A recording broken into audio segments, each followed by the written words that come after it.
ketar-ketir, panik, dan nyaris terkencing-kencing.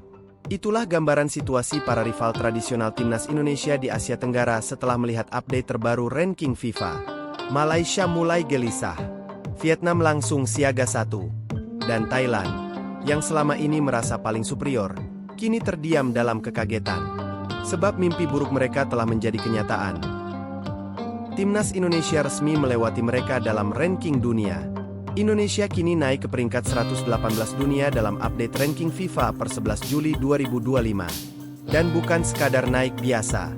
Lonjakannya benar-benar mengguncang tatanan regional. Thailand, yang selama ini duduk nyaman sebagai penguasa Asia Tenggara, harus menerima kenyataan pahit turun ke posisi 120. Sementara Vietnam terjun bebas ke peringkat 121. Bahkan Malaysia, yang sempat sesumbar bakal bangkit lewat skuad muda, kini tertahan di luar 125 besar, semakin tertinggal jauh dari Garuda yang terus mengepakkan sayapnya. Kenaikan Indonesia bukan hanya mencetak sejarah, tapi juga mengirimkan pesan kuat, era baru telah dimulai. Ini bukan lagi Indonesia yang dulu, yang selalu kalah dari Thailand dan Vietnam di turnamen besar. Ini adalah Indonesia yang sudah naik kelas. Ranking FIFA hanya simbol, tapi dampaknya sangat nyata. Di balik angka 118 itu, ada sinyal bahaya yang sangat jelas untuk negara-negara tetangga. Indonesia sudah bukan anak bawang. Indonesia kini jadi ancaman sesungguhnya. Thailand yang selama ini bangga dengan sistem pembinaan modern, kini tertunduk malu. Mereka bahkan sempat menyombongkan diri sebagai satu-satunya wakil Asia Tenggara yang mampu tampil konsisten di Piala Asia. Tapi itu dulu. Kini, Indonesia sedang memimpin. Bahkan gaya main tim asuhan Patrick Kluivert sudah lebih modern dari gaya Thailand yang mulai usang dan mudah ditebak. Vietnam? Mereka lebih parah lagi. Setelah sempat mencicipi manisnya peringkat 90-an dunia dan tampil di Piala Asia dengan penuh optimisme, kini justru terlihat frustrasi. Ranking mereka terus turun seiring kegagalan demi kegagalan di kualifikasi Piala Dunia dan laga persahabatan. Di saat yang sama, Indonesia justru melesat. Ditambah tekanan publik yang kian besar dan media lokal yang mulai mempertanyakan arah proyek jangka panjang mereka, Vietnam kini mulai menyadari, Indonesia tak lagi bisa dianggap remeh. Dan Malaysia, rival emosional yang paling suka perang komentar di media sosial, juga tak luput dari tekanan. Setiap kemenangan Indonesia kini menjadi tamparan keras bagi mereka. Apalagi kini ranking FIFA Indonesia jauh meninggalkan Harimau Malaya. Sebuah ironi besar. Mengingat Malaysia sempat menyindir kebijakan naturalisasi Indonesia. Kini, kebijakan yang mereka hina justru membawa hasil konkret. Dan mereka masih sibuk bicara retorika di ruang media. Kenaikan Indonesia ke posisi 118 dunia bukan datang dengan sendirinya. Ini adalah hasil dari kerja keras bertahun-tahun. Dimulai dari proyek naturalisasi yang makin matang, hingga keberanian PSSI di bawah Erick Thohir untuk membangun tim dengan visi jangka panjang. Pemain seperti Jai Itzes, Emil Audero, Ivar Jenner, hingga Rafael Struijk, benar-benar menjadi tulang punggung tim. Mereka bukan sekadar tempelan, tapi sudah menyatu dalam sistem permainan yang lebih modern dan kompetitif.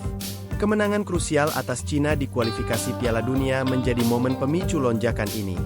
Gol penalti dari Ula Romeni bukan hanya mengantar Indonesia ke ronde keempat, tapi juga menaikkan poin FIFA dengan sangat signifikan.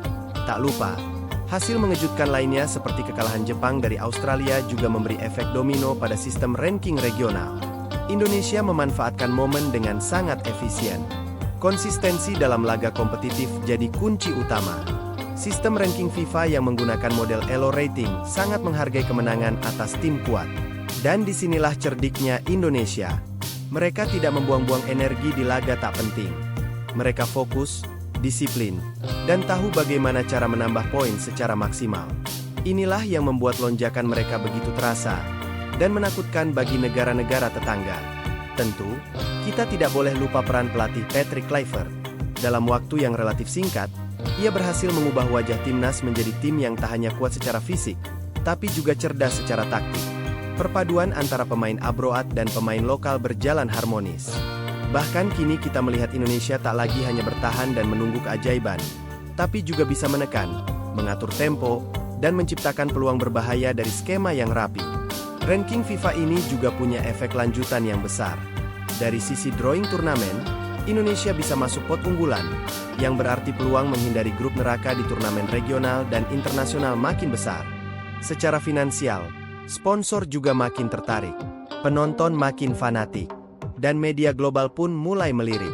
Nama Indonesia kini bukan hanya ramai di media sosial, tapi juga masuk headline media luar negeri. Dan yang paling penting, ini baru permulaan. Ranking 118 adalah gerbang menuju target berikutnya, masuk 100 besar dunia.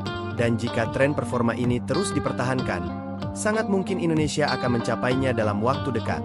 Apalagi kalau di ronde keempat kualifikasi Piala Dunia nanti, Garuda bisa mencuri poin dari tim-tim raksasa Asia. Kini, semua tinggal bagaimana kita menjaga momentum. Jangan sampai puas dulu. Jangan terlena.